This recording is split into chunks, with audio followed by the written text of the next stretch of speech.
We bring in our own boy Jason Jones of The Athletic. Jason, what's happening, my brother? I'm doing good. How you doing? He ready? That boy, he ready. You ready for week 18? Oh yeah. I ain't Raiders ain't used to this, I was gonna say you haven't smiled about the Raiders in a while. And they didn't give me many reasons to smile. They didn't. Do you believe they were doing exactly what they always do, and somehow, some way, they figured out, you know what? Let's try to win a game in December. Maybe win 2 games in December. Now look where we are. They actually can get into the playoffs somehow, and they got the world watching. They're on the stage. Yeah, I mean, it's kind of like how you were making fun of me a couple of weeks ago about being in the hunt. Now look at you. We're both in the hunt. Well, technically, we're both in the playoffs. Well, no, you're still in the hunt. I'm in the playoffs. I just haven't. Not really in yet. I mean, you have fun down there with Odell. You have fun with Odell and them, It's the NFL. You were pretty high. I was pretty high and mighty about 3 weeks ago. Oh, it don't matter what happened in Tennessee. We still in. It don't matter. Well, when this tiebreaking rule came around, then you want to trash Eagles fans like why they get to be in and not us. No, here's the problem. How did they clinch already? They're behind us in the standings, and they clinched already. There's a flaw in your system if that happens. No, it's fine. Just take care of business. You'll be fine. Don't worry about Philadelphia. Don't worry about them. Focus on yourself. Hey man, they got to win, man. You got an opportunity to win and get in. You got to win, man. So I like the Raiders. I like the. Did you see the Harbaugh report earlier today? By the way, no, I'd heard some a while ago about the idea of it and just kind of said yeah, whatever. But there's another one. There's a college football report about Harbaugh and the Raiders. Is that even remotely intriguing to you as a Raider fan? No, I mean it is, but it isn't. I mean, on one level it is because he has had NFL success, but I'm in the business of I'll believe it when I see it, and I just really can't get be like, oh yeah, they're going to get Harbaugh. I mean, okay, I mean what? Let's see. I'm really worried about Sunday. I got you. I can't even start thinking about who the next coach is going to be. Jason Jones is going one day at a time. yeah. They go on a run and say win a playoff game too. The interim coach might have like, hey, can I at least get an interview? Hey, I did kind of keep this thing together amid multiple arrests. The first round pick going on IG with his guns. I mean. This hasn't exactly been an easy season to navigate, which always makes me kind of wonder what John Gruden must be thinking, especially if they get in. I would love to be the person to interview John Gruden if they win on Sunday. I'm like, hey, what do you think about this? All these draft picks that you blew, somehow it worked out. The other good news for the Raiders on Sunday is they won't have a fan base that'll come over and take over their stadium like most of them do. Chargers ain't coming through Vegas and doing that. And the locals in LA and Oakland people, they're going to be charged up. They're going to be hopping on their Allegiant airline flights and getting down there to what you call the Death Star. It's going to be a good environment down there in Vegas. It's going to be like week 1. That was a good environment. Yeah. And I think anybody with sense realized when they opened the stadium in Vegas, they were going to get a lot of visiting fans every week as well. It's Vegas. You knew that was the idea. I've probably met maybe 5 Charger fans my whole life. So I'm not really worried about, the Charger. I mean, the Chargers couldn't take over LA and there was no team for like 25 years. They actually have a pretty good turnout to their games. I'm actually like their home games. Like there's a tourist attraction, not because they have fans. I don't know, man. They be in there with their Rivers jerseys. I'm surprised, like, because I felt the same way. Like if you watch the game, calm down. They're like Phillips kids are there. You got like 40 of them. That's 17,000 right there. Phillips kids right there. I shouldn't say such things, but I said it.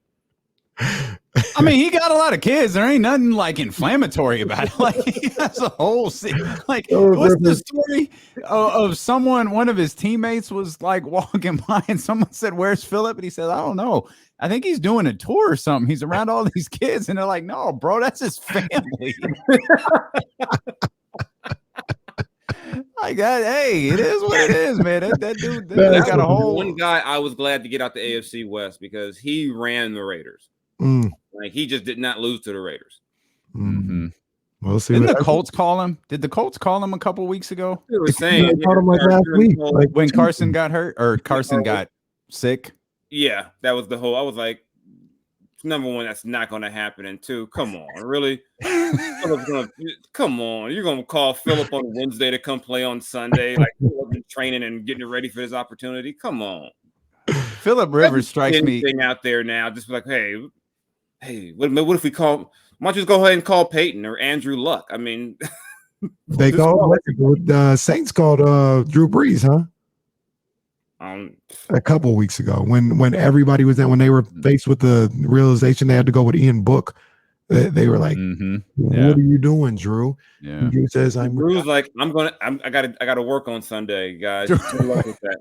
Drew's like, you know exactly what I'm doing. Like, you gonna call me when half the line is hurt too, and I haven't played in? Yeah, that's funny. A hard pass, man, hard pass. Jason Jones of The Athletic with us here. Dealing with KC, ESPN 1320. We were just talking about this. We'll bring you into this conversation. Who's the most surprising team in the NBA this season so far for you? Our answer was Cleveland. I was going to say Chicago, but probably Cleveland. But I think I would definitely lean more Cleveland than Chicago. I mean, Chicago added a pretty good player in DeRozan. I was curious. I questioned how you would put him and Levine together. But they figured it out. You know, they play a lot of small ball, and Caruso, who, those of us from LA, they took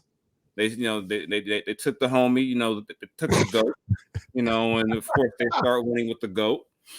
I have to call Caruso, the Fox Stopper, all that stuff. Caruso was the man. The Fox Stopper. Come on, I remember that summer league game. They was all hyping. It's gonna be Lonzo and Fox. Who was the star of that summer league game? Alex Caruso.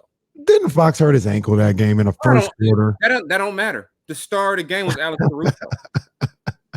And so, but I would definitely, Cleveland. I don't think anyone thought Mobley would be this good this fast. Because generally, and then they're playing like big up front between Mobley. They still, they gave Jared Allen a big contract. People probably were wondering, why would you draft Mobley and keep Allen? They're playing, those guys are both playing well. And they got marketing. Yeah. So it was that was another one. I was going, what are you guys doing? But they figured something out. I'm happy for JB Bickerstaff because he was one of those guys who always got the worst of the interim jobs. Like he just standing around and like, here's a mess in Houston. You go ahead and take this. Well, Alvin giving him a run for his money. Oh, poor Alvin. They don't, man. Alvin has 0 F's left, and I love it. Alvin is saying everything Luke wanted to say. But Alvin's like, they're probably going to keep me anyway. I don't care. I'm going to come out and say they ran the same play 3 times and scored every time, and we went over that play. He's going, I love it. I mean, I think it's about time someone who had nothing to lose just say, hey, I'm going to tell you how it is. You guys think that we sit up here as coaches and don't know what we're doing, and it's about, well, if you fixed your rotation, that's the you come deal with this. You come deal with us sitting down, putting together a game plan, a scouting report, and all this stuff, then watch these guys not do it. Are the guys prepared? And that's the whole debate in sports all the time. Were these guys prepared? Generally, unless you just got a dummy up there, most teams are pretty much prepared. I mean, especially in basketball, they're not going to run, what everyone runs. They're not going to break out like, a 4 corners offense out of the blue. A lot. NBA is a players' league. If you don't have the players or your players don't do the job, you're going to lose games. And that's just the way it is. And there's sometimes I watch Alvin. I'm like, man, they're going to break that brother, man. It's like Alvin is getting the last 15 years just dumped on him right now. Like, this is what it's really been like. But hey, it's they got to win. They beat Miami, which will calm people down for a day, and then if they lose 5 or 6, they'll want to trade everybody again. So hey. We know how this. We know how this is going to go. So a lot of people have been talking about trading De'Aaron Fox, and myself and Damien, we're of the belief where when you're 16 and 22, you're one of the most disappointing disappointing teams in the 15-year drought of the Sacramento Kings. So nothing is off the table. You got to listen to everything.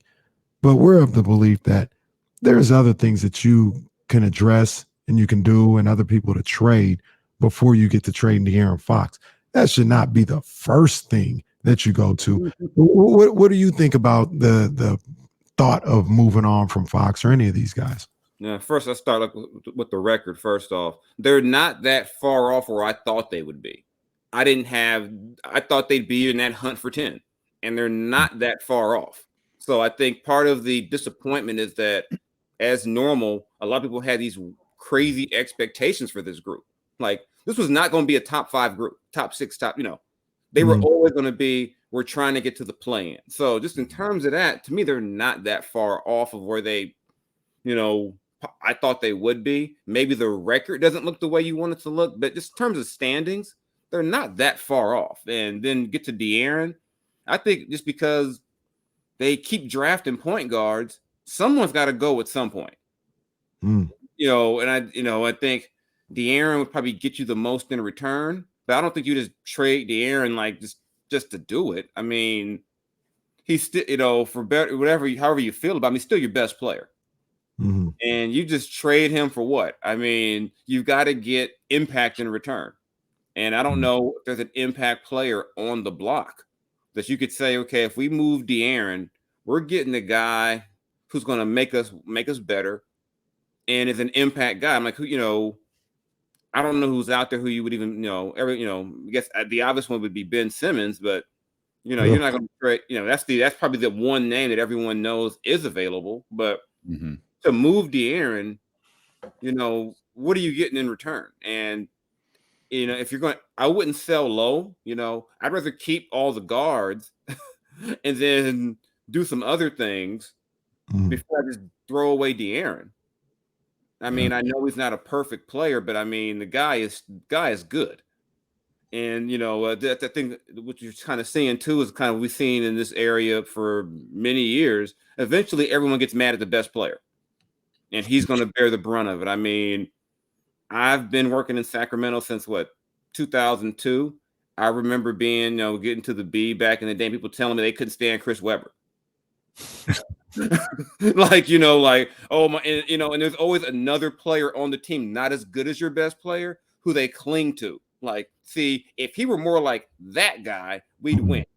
And so now they're turning Tyrese into the savior and saying, hey, if how come De'Aaron can't be like Tyrese? It's to me, it's just a combination of frustration. And would I look at moving De'Aaron? I think anybody on this team should be on the table. I don't think there's any player you can say is untradeable. But I don't think you say, okay, we're 16 and 22, we got to move De'Aaron. To me, that's crazy. Right. I do believe that they should not be telling any teams we won't discuss him, because what if you get 2 number ones and 2 high level players back? You have to at least listen. Everybody's got a price. Absolutely. Yeah. That's why with the stuff that was going on this summer would have been the team saying that Tyrese and De'Aaron and Harrison, hey, those are guys we hypothetically would not want to move. Why?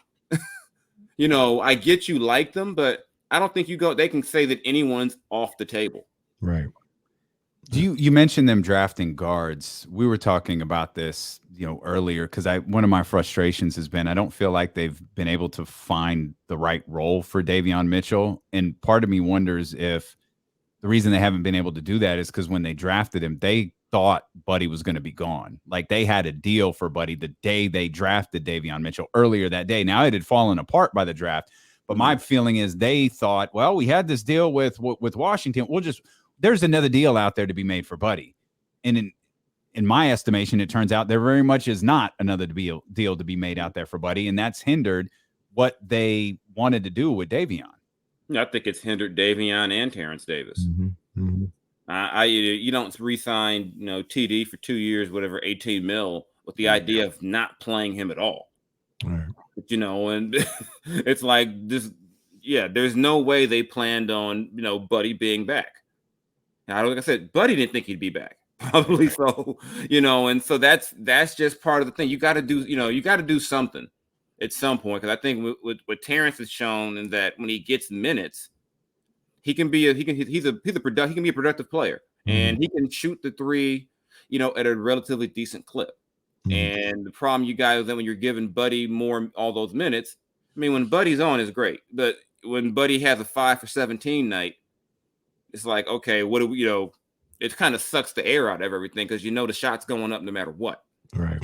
I've missed 5 in a row, and that's one thing about a shooter. They never believe they're going to miss the next one, but 5 for 7, he's had way too many 5 of 17 type nights. Well, he just needs to see one go through. Yeah, I mean, it just goes back to upstairs. You got to do, you got to glut. I mean, they got a bunch of guys about 6'3", 6'4". Somebody's got to go with, and I mean, I want to believe, and I do, that there's a market for Buddy in the right situation.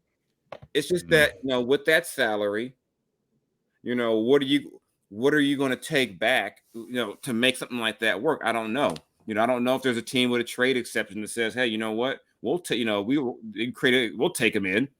I think, if Buddy in the right role is fine. But the problem with Sacramento was, and I think you've heard previous coaches, whether it was Keith Smart, whether it was Dave Yeager, even, when you have a struggling team, guys, for better or worse, are going to try to do what they can that they think they need to do to help the team. And in Buddy's case, that's keep shooting. And, and I just think it's all part of when you're a struggling team. There's no one to say, hey, let's check that role.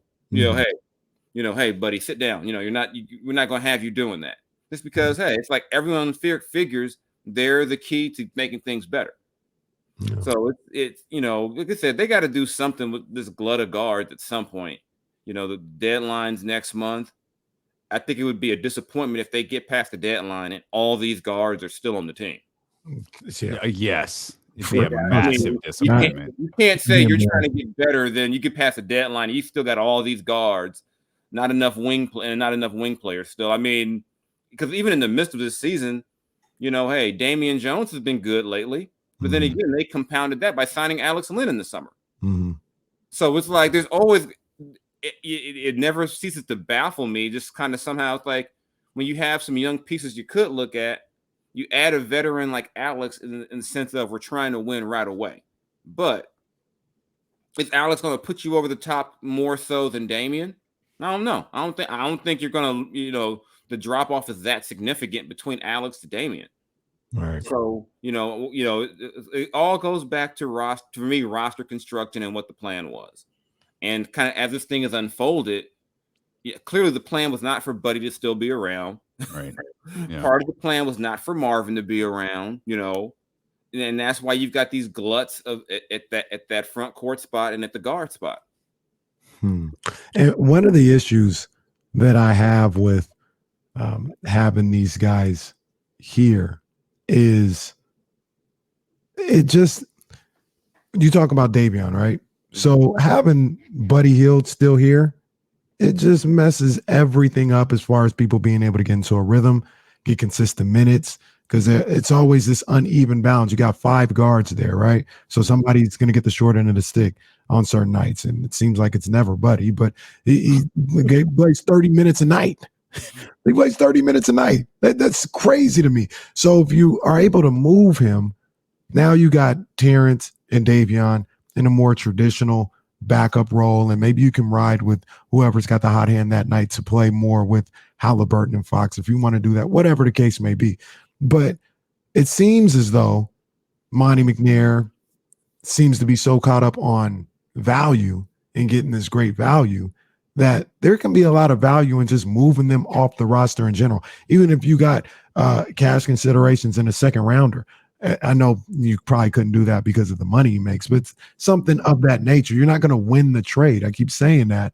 Just move on from these guys so you can have better balance on that roster and get people in a more consistent roles. And I think the fear is always that when you're a team like a Sacramento, that you can't just, move on from a guy and not get quote unquote value. You got to get something back. It's always that fear that we can't afford to give away guys.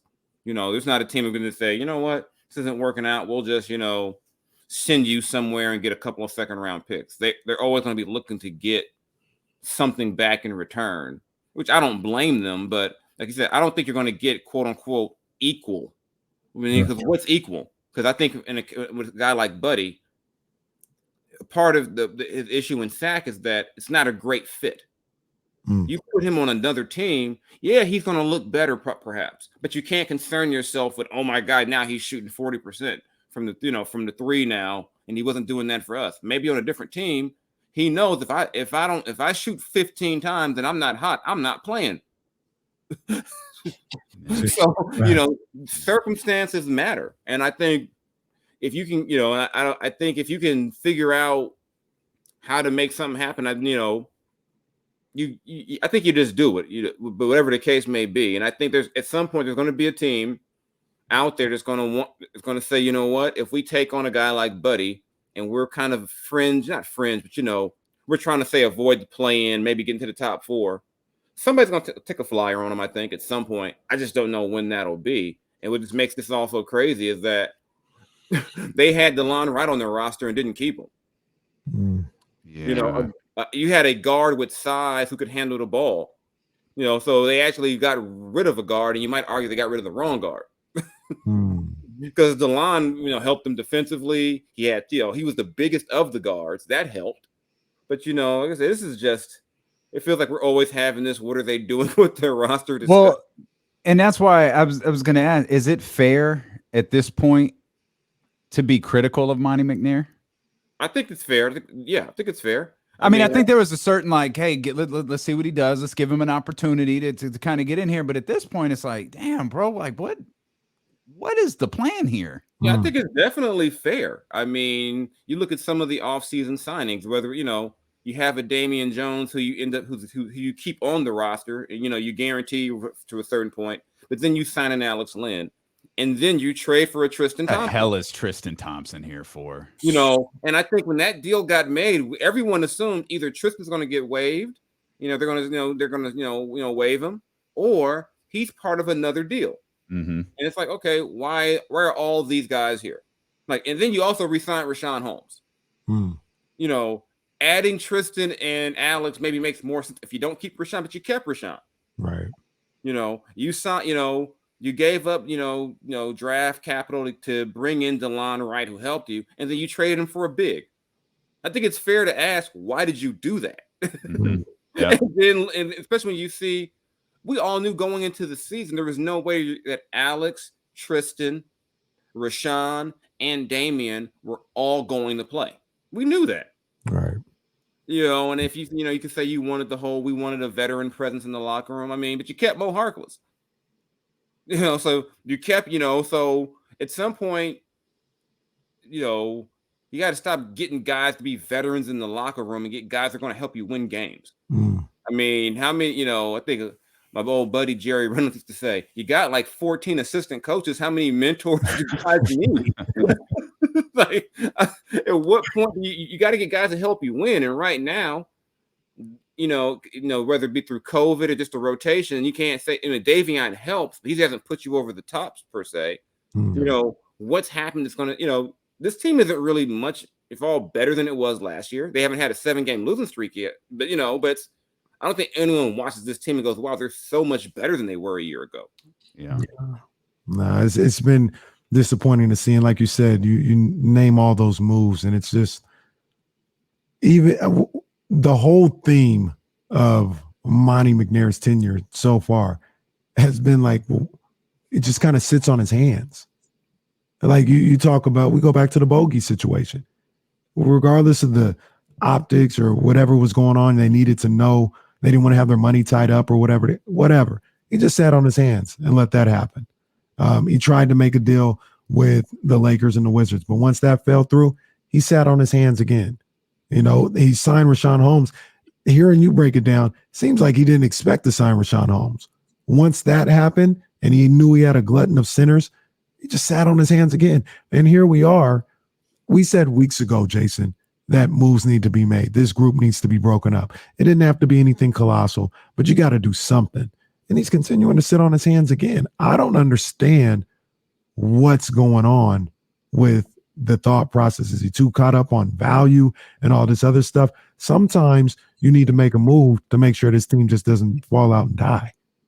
They knew they had Rashawn. They got Rashawn. They resigned Rashawn the first day. They added Alex after Rashawn. I was thinking, well, was Tristan before that? I think Tristan might have been. That trade might have happened before then. Yeah, but yeah, it's just I think I think now it's because things have gone the way they've gone. A lot of people are done with the grace period. I mean, you had the situation with the coach where everyone said, you'll give Luke a year, and then you come out and say he's our guy. Then you get rid of him after 15 games. It's like he wasn't your guy then. He wasn't your guy. And to me, I think they have to, whoever above him who was part of that decision, they got to own that. You pretty much wasted a training camp. You could have went out and got the guy you wanted. That's and remember, no one had been fired. Like that first day after the regular season, no NBA coach was let go. They were all let go like later, weeks later.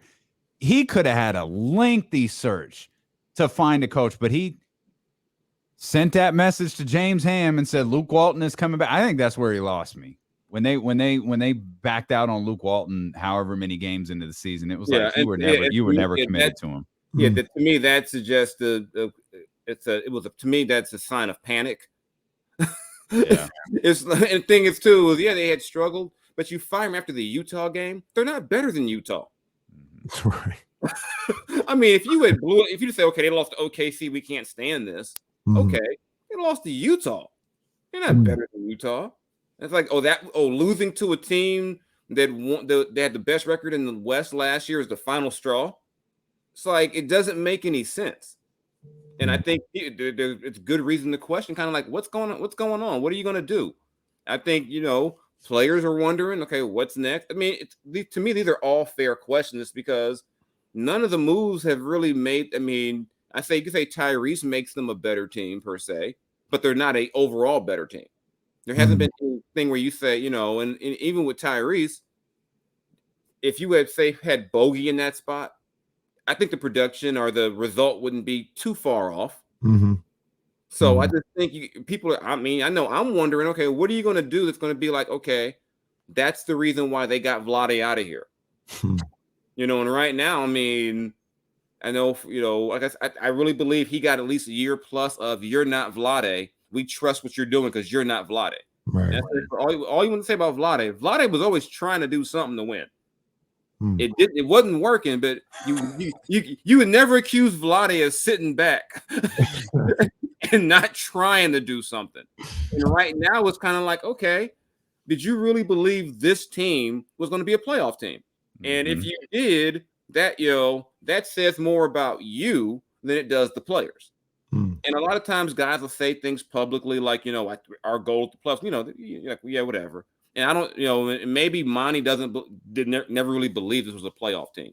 But when you fired a coach 15 games into the year, the message you're sending is this team is much better than it's shown. And then Alvin steps in and is like, man, how many times has Alvin said he's been embarrassed? He's apologized and all that. And Jason, to your point, that's the whole thing. I thought before the season, this team could be, playoff type game. That's fine. But we've seen almost 40 games now of like, this isn't it. So how you're sitting here after almost 40 games and not doing anything to change what's going on aside from removing the coach, which really isn't the answer because it's the same players that's been here for 3 coaches now. Like that's the baffling part to me. You have new evidence presented to you than what you did at the beginning of the season or before the season started. And you see this isn't it. And you're just letting it happen. Like I said, we talked 3 weeks ago about how they need to start moving people. Yeah, I guess we'll see when we get to the deadline what happens. But this group getting drugged by a team with Marquise Chris on the floor and guys who were on hardship deals got you down by 25. I mean, it's they should, you're going to lose games. And to me, I've always said about this roster, they're good enough to beat it, to beat almost anybody, but they're also bad enough to lose to almost anyone. But like that Dallas game was inexcusable. I mean, they've had way too many that effort with inexcusable games. I mean, this is post Luke. Yeah, they've had way too many. They don't lose games. Like they don't lose games by like 4. Like they get their ass kicked by 20.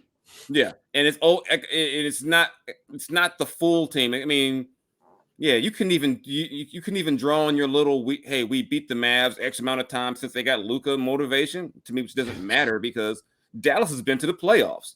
Yeah. You think Luka really sits around and goes, "Oh my God, I've lost to the Kings 4 times." He didn't care. You got to, the way they lose is just to me, it makes a game like Miami more infuriating. Oh, so now you want to show some fight in the fourth quarter? To me, those type of games are more of an indictment on what this team is. Just because there's too many games where you watch them, and you have the second half of that Laker game at home where they just get steamrolled. I mean, they dusted off Rondo, who was literally on the sideline coaching. They're like, "Hey, go in the game," and Rondo comes in there and he starts toying with you. I mean, these things happen to them. What? Once or twice a week. Yeah. It's yep. Just, yeah, and it's just I really feel for the fans because like I'm from LA. He need to stop going to see this team 5 years ago. We would have been like, we don't care. We're not coming to watch this. And these I commend and honor Kings fans because LA people, New York people would have booed them from like week 2. I mean, the player, and the fact that some of these terrible efforts are home games. A lot of them. Yeah. I mean, you're at home. It's like Alvin. Everyone says teams that didn't come to Sacramento and get right. And it to me is I feel bad for the fans because I mean, you're not a great team, but could you not just get drug up and down the court every other night? Yeah. Apparently not. Yeah, maybe we're clearly asking too much. Too much. Yeah. Maybe and play in Texas and just not come home for a while. We're not even say win. Hey, just lose a competitive game by 4. Like, why do you got to go out there and get it handed to you? Lisa, have fun this weekend. Good luck. Yeah, I'm like I said, this is not used to this, but hey, we'll take it. Hey man, look, I hope the Niners and the Raiders get in. I do. That would be cool because then we could all laugh at the Chargers. There it is, right there. Jason Jones of The Athletic. Jay, we appreciate you as always, man. Thanks for hanging out with us. Anytime, guys.